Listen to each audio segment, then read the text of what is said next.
The first time Ethan heard it, he was lying in bed, just drifting into that twilight place between waking and sleep. It was a soft sound, hardly more than a whisper, but clear and undeniable. A name. His name. Ethan. His eyes flew open, his heart thudding against his ribs. The room was dark, the shadows deep and still. Nothing stirred, not even the faint creak of the old house settling. For a moment, he convinced himself it was a trick of his mind, something conjured in the haze of sleep.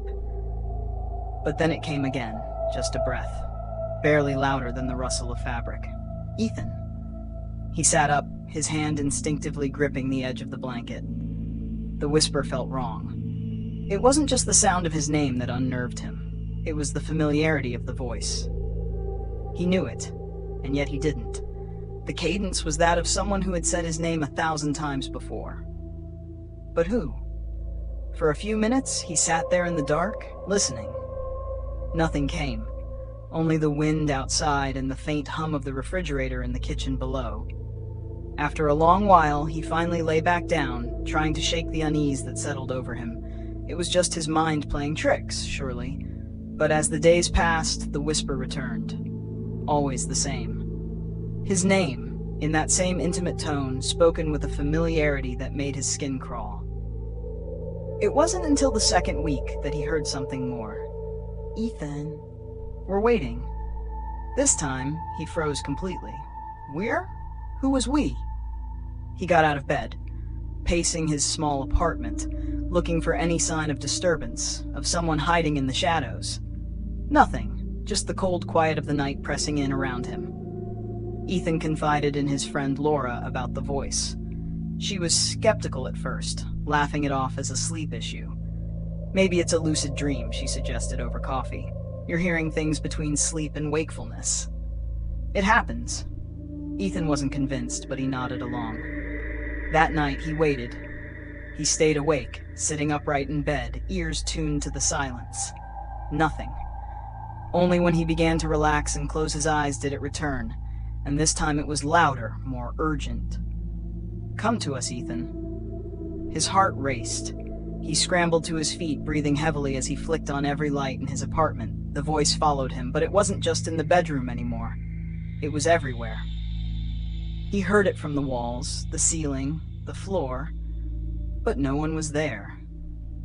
Laura agreed to stay over the next night, if only to calm his nerves. She brought with her a bag of snacks and a couple of horror movies, jokingly saying they could scare away the ghost. At first, everything was fine. They laughed, talked about work, and eventually settled in for the night. But deep into the early hours, when the darkness felt heaviest, the voice returned. Laura was sleeping soundly next to him, completely unaware, but Ethan was wide awake, waiting for it. And then it came. Only this time Laura stirred. Ethan, she muttered in her sleep, her voice low and soft. His blood ran cold. The voice, it was her voice. It had been all along. He shook her awake, his hands trembling. Laura, it's you. You've been saying my name. She blinked at him groggily, clearly confused. What? No, I haven't. But Ethan insisted, his fear spilling out in broken whispers. Laura, however, didn't seem concerned. You probably just imagined it, she said, rubbing her eyes. I wasn't talking in my sleep, Ethan. He wanted to believe her. But he couldn't shake the feeling that something had changed. When she left the next morning, there was a lingering unease in the apartment. He found himself checking the mirrors, the corners of rooms, feeling like he was being watched. That night, the voice came back again. This time, it wasn't just calling his name. It was a conversation, one he wasn't a part of. We have to get him. Not yet. He'll come. He's ready. No, he's still resisting. Ethan felt a sharp chill crawl up his spine. He could hear them, a group of voices now, distant but clear. They were discussing him, planning something, but always just beyond the edge of understanding. He searched online, trying to find any rational explanation for what was happening. Auditory hallucinations? Some kind of neurological disorder? But nothing seemed to match. Then, in a dark corner of a forum for paranormal experiences, he found a single post that sent his heart racing. Do you hear your name at night? Have you noticed them waiting for you just beyond the walls? You're not imagining it. They are waiting for you. And when you hear your own voice, it's already too late. The post ended abruptly, and the user had never posted again. Ethan felt the walls of his apartment close in around him. That night, the voices returned, and they were louder than ever. This time he heard something else. A scratching noise from beneath the floorboards. Slow, deliberate. Scratching as though something or someone was trying to dig their way up to him. The whispers grew frantic, louder, overlapping one another. And then he heard it. His own voice, cutting through the cacophony, cold and empty. "Come to us, Ethan." He scrambled out of bed, running to the door, his hands shaking as he tried to unlock it. But the handle wouldn't turn. The door was stuck.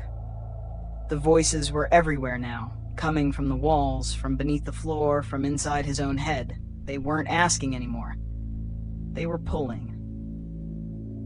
When Laura came to check on him the next morning, she found his apartment empty. His bed was made, the lights all on. Everything was in its place, except for Ethan. There was no sign of him anywhere. His phone was on the counter, his keys in their usual spot, by the door. But Ethan had vanished. The only thing out of place was a small, barely noticeable detail.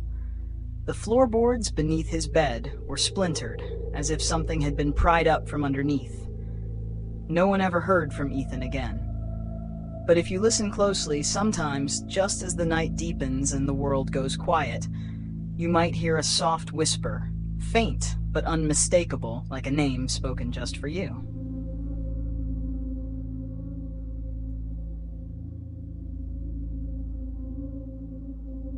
The weeks passed, and Laura couldn't shake the uneasy feeling that something was horribly wrong.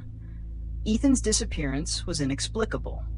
She had gone to the police, but they found no signs of struggle, no evidence of foul play. His apartment looked untouched, as if he had simply walked out the door and never returned. But Laura knew better. It wasn't just that Ethan had vanished without a trace. It was the memory of his growing paranoia, the whispers he claimed to hear, and the chilling fear that had crept into their last conversation. She had brushed it off as stress, but now that gnawing doubt wouldn't leave her alone. One night, she decided to return to his apartment. The landlord had reluctantly handed her the keys, though he gave her a strange look as he did. "No one's been in there since," he muttered, "but some of the neighbors said they heard things at night." "What things?" Laura asked, trying to keep her voice steady. He hesitated. "Voices. But it's probably just their imagination." Laura didn't press him further. She had heard enough. As she stood outside Ethan's door that evening, the hallway felt unnaturally still. The kind of stillness that makes the hairs on the back of your neck rise, as though the building itself was holding its breath. She turned the key in the lock and pushed the door open, stepping inside the dimly lit space that once felt so familiar. Everything looked the same. The bed, neatly made, the lights were off, the curtains slightly drawn, and the faint scent of Ethan's cologne lingered in the air. Yet something was different. Something was wrong. The floor creaked beneath her feet as she walked through the small apartment, her heart pounding in her chest. She wasn't sure what she was looking for, but she felt as if something was watching her from the shadows. The floorboards. Laura's eyes were drawn to the spot beneath the bed, where the wood had splintered. She knelt down, her fingers tracing the rough edges of the broken floorboards. What had caused this? She remembered Ethan's frantic phone call, his terrified voice telling her about the noises beneath the floor. But what could be down there? Without thinking, she began pulling at the loose boards, her hands trembling. They came up more easily than she expected, as though they had been removed before. Beneath the floor was a narrow, dark space. It wasn't deep enough to crawl into, but something glimmered faintly in the gloom. Laura reached down, her fingers brushing against something cold and smooth. She pulled it out and felt her breath catch in her throat. It was a small, tarnished locket. She recognized it immediately. It was Ethan's, a family heirloom he had always worn around his neck. He never took it off. Yet here it was, hidden beneath the floorboards. How had it gotten there? A chill swept through her, and for the first time, she felt truly afraid. The room seemed darker, the shadows pressing in closer. She stood up quickly, clutching the locket in her hand, and moved toward the door. That's when she heard it.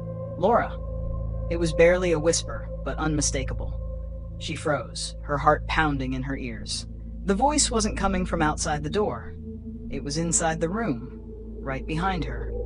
Slowly, she turned around, her eyes scanning the dark corners of the apartment. There was no one there. The room was empty. Laura?